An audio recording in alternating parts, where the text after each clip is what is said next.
you're doing well. Welcome to a walkthrough and review of Parks. Parks is a great game by Keymaster Games.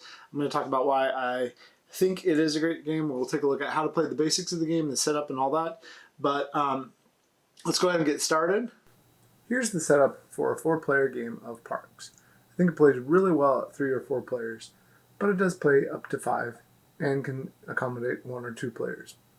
In Parks, players take on the roles of 2 hikers as they trek across different trails during the 4 seasons of a year. Each trail represents a different season, and as each season passes, the trails change and grow steadily longer. Each turn, players send one of their hikers down the trail. While on the trail, hikers will see beautiful sights and perform an action when they arrive. When a hiker reaches the end of the trail, they can spend tokens they have received to visit Parks and earn points. Your goal is to have the most points from your Parks, photos, and personal bonus at the end of the year.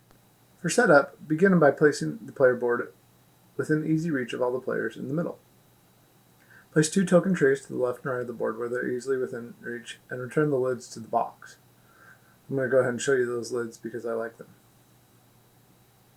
They're similar to the ones found in Wingspan and Mariposas, and that they have the game name on there, and it's nice that the organization is included. It's really nice how both trays have plenty of room for all of the tokens, including the pictures that you take throughout the game and the wood meeples that are used in the game. I also want to show you the box insert that comes with it by Game Trace. It's very nice. There's a spot for everything. It's nice to have your game organized as it comes out. Also, aesthetically, it's nice to see that the inside of the box has this nice picture. Here's an example of those tokens real quick. Here's also a shot of those meeples and other tokens. They're very nice to see. That's part of the appeal of this game, is how aesthetically appealing all the components are. It's a very pleasing game. So those are set out on each side where everybody can reach them. Then make sure that you've shuffled the Parks cards and set out 3 on the board. The Parks cards go here on the board, and then you set out those 3 there. After you've taken care of those Parks cards, you're going to shuffle the gear cards. The gear cards go below the Parks cards. They're right here, and I'll show you one of those. They have this backpack symbol on them. Okay, there's the gear cards, and after you shuffle them, place them there, and then you're going to deal 3 of them face up also, so that they're out in front where everybody can see them. Next, shuffle the Seasons deck. Place it onto the season area of the board, and reveal the topmost card as the first season. Here is the Seasons deck so that you can see that symbol. It just has kind of a sun or flower on the back. I'm not sure which thing they're going for, but I think it's a sun. Anyways, you reveal 1 season. That's going to start your game off. We'll talk about that more in a minute. The next thing that you're going to do is grab the Canteen cards. Canteens have a little canteen with a plus sign on the back. Shuffle the Canteen cards face down. Deal 1 face up to each player. This is their starting Canteen. Place the remaining Canteen deck onto its area on the top left of the board. Then you're going to make sure every player has their 2 little hiker meeples. Let's take a look at those because they're super fun. There's the hiker meeples. Each person gets 2. They also get their campfire. Make sure that when they get their campfire, it is face up with the fire nice and burning.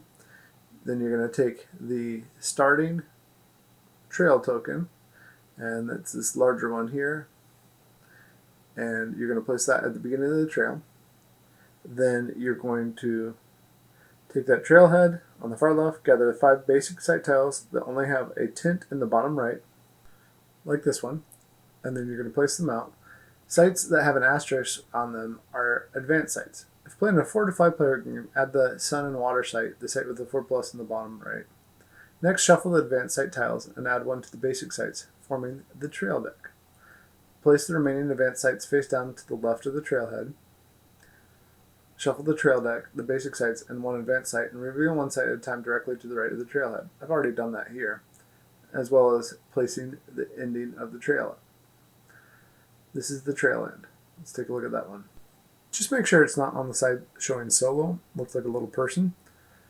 The trail for the first season is now formed. I do want to show you this advanced trail site since we just mentioned it but didn't talk about it. Here it is. It has both the tint and the asterisk sign. So that's the one that you're only going to add 1 of, and the rest will be off to the left of the board, face down. Also, You're going to give the first player marker to someone who most recently hiked, and then you give the camera to the person on their right. Next, shuffle a year deck, which has the calendar on the back, like this. And you're going to deal 2 cards to each player. Players choose one of the 2 as their personal bonus for the year and discard the other face down. These cards uniquely reward a player for how well they accomplished their personal goal at the end of the game. These should remain face down until scored at the game's end. For your first game, you can just deal 1 to each player and return any unused year cards face down to the box. The other thing you do to set up your game is you look at the season that is here, and there's a symbol shown. In this case, it's a sun, water, sun. You go to the second trail site and follow that pattern, sun, water, sun, and continue on, sun, water, sun, and place those tokens out on the board. The 4 seasons of the year make up the 4 rounds of play over the course of the game. It's the built-in timer. Seasons change up gameplay each round, and a season ends when all hikers reach the trail end. Starting with the first player, a player selects either one of their hikers and moves the hiker to a site of their choice down the trail, anywhere to the right of the hiker's current location. When the hiker lands on a new site, the player performs the site's action. After taking the action, the next player clockwise takes a turn. Turns continue this way until the season ends. If another hiker, even your own, is already occupying a site, then it can't be visited unless you use your campfire. Simply take your campfire and flip it over to the other side. If a hiker is the first to land on a site with a token from the weather pattern, then they're going to take it into their supply as a bonus along with taking the site's action. It's highly unlikely that this would be the first move of a game because that first spot means that turn in any 1 token to get 1 animal token, which is great later on when you have tokens, but right now it doesn't offer a lot of benefit. Later on it would be a good one in the game. The rest of the symbols are fairly straightforward. Just remember that if you land on the plus sign for the canteen, you get that. The camera one we'll talk about in a second too. When you draw a canteen card, place it face up in front of you on the water side. A canteen can only be filled with water gained on a turn to take its action. To fill a canteen, place a water gained that turn on the canteen instead of into your supply and perform the canteen's action. Just remember, canteens can't be filled with water that is not gained that turn. You can have any number of canteens, and any number of your canteens can be filled on the same turn if you gain multiple water. Once the canteen's filled, the water remains on it until the end of the season and can't be used any other way. Let's check out the camera and the photo spot. When choosing the 2-to-1 trail site action, return any 2 tokens of your choice to the supply and take a photo. Photos are worth 1 point each. After taking a photo there, gain the camera from whoever currently has it. When you have the camera, you're on a roll. When taking a photo, it now only costs 1 token instead of 2. At the season's end, the player with the camera may take an additional photo at its reduced price. Some gear cards give players more photo opportunities outside the main trail site action, but they don't give players the camera. The trail end gives hikers a moment to reflect on the journey. When a hiker arrives here, you get to refresh things. So the player immediately relights their campfire, if it is extinguished, and then chooses one of the available areas for their hiker to place it vertically in the farthest right available slot of that area. Let's take a look at the first one at the top. Here you can reserve a park. To reserve a park, choose one of the 3 available parks on the board or draw the card on top of the park stick. Place the park face up horizontally in front of you, keeping it separate from your vertically stacked visited parks. If a park was reserved from a board slot, reveal a new park from the park stack into the empty slot. When taking the visit a park action on a future turn, you may visit one of your reserved parks or one of the 3 available on the board. The more important thing for some people will be the first player to place their hiker here also gains the first hiker marker as a benefit by placing their hiker in a far right slot. The next hiker we're going to have buy some gear. Gear supplements your journey, giving extra benefits at trail sites or making it easier to visit certain parks. To buy gear cards, like this one, you have to pay the resource cost shown, in this case 3 suns. All gear cards have ongoing abilities, and some also have instant actions, activated 1 time immediately upon purchase. Place the gear you acquire face up in front of you and utilize their ongoing abilities. In a game with 3 or fewer players, the first hiker to buy gear places their hiker on the sun slot without the 4+ on it. This gives them a 1 sunshine discount on their gear purchase. After this, any number of other players may buy gear, but don't receive the discount. In games with 4+ players, the slot farthest right is also available. So the first 2 hikers choose this option, each receive a 1 sun discount on their gear card. The final action is to visit a park. Any number of hikers can do this, and you can use either the 3 shown or one that you've already reserved. Let's go ahead and take a look at some of those parks cards, since that's really the heart of the game, and that's why so many people are able to do them. So they're always going to get refilled after you take one. And then when you do take one, you pay the cost of them. So let's go ahead and look at this. We have 2 suns and 2 trees here. So I could get this card, and that card would give me 3 points at the end of the game for Arches National Park. One of the things that you'll see when you refill is that you might get the same park. That's okay, but they're going to use different amounts of resources to pay for them. Again, this one gives you 3 points at the end of the game, and it costs 2 trees and 2 suns. But let's say I refill up here in the spot that needs to be refilled, and it's another Arches National Park, but this time it's only 2 points because it's the summer one that costs a mountain and 2 suns. I love that the game has some variability in terms of artwork and resources.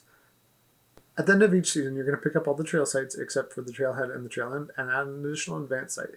Shuffle them up and create the new trail for the next season, which I've done here. The site is now 1 site longer than the last season. That'll happen each season. Put the previous season card on the bottom of the season deck and reveal the new season from the top of the season deck. I've done that up here, and you can see that you're going to apply a new weather pattern of sun and water. Right there, you can see that. So the game's going to proceed this way until the end of the 4th season. When the 4th season ends with a photo opportunity, the game is over. All players reveal their year cards and then score points from their parks, photos, and personal bonus for their year. The first player marker also gives an additional point to the player who has it. The player with the most points wins. If there happens to be a tie, the win goes to the player visiting the most parks. If still tied, the win's shared. Alright, Parks is a game, like we said, for 1 to 5 players. I've played it both solo and in a group. I think it plays well with both. I got to play it last year with publishers. I think that it is a fantastic game in terms of artwork. That's part of the reason it's sold out last year so many times. I think the components are fantastic. I love the little different animal meeples. I'm looking forward to the Nightfall expansion that's going to come out later this year. It's 2020 as I film this. I think so many things are wonderful about this game. I think that it does a lot of things that I liked in the game Tokaido, if you're familiar with that one, as far as being a slow race where if you go too fast, you're going to miss out on some things. But you do want to get to the end and accomplish all your different goals. I think that there are just lots of lovely things going on in this game, that they matched its mechanics well with its theme. I do think that there could be a little bit of a runaway problem if you're not paying attention to maybe the picture taking, but just let people know how to play right, and that shouldn't be a problem. And other than that, it is well done. I like that it has the game trees system in there. Everything about this is just a very enjoyable experience. I highly recommend it. I hope you check it out if you haven't yet, and I hope you get a chance to play it. Not just check it out, because I think this is one that will be around for years and years to come. Parks by Keymaster Games, and the designers are, that's a good question. Designers are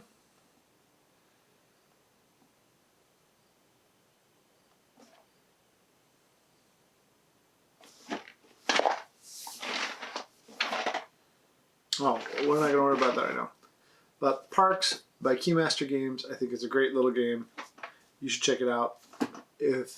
I think that this could be an essential, like, casual game for a lot of people because of its accessibility and its beautiful artwork and all of that. So, have fun. We'll see you again later. This is Board Game Games. You can either subscribe or check out another video. Thanks.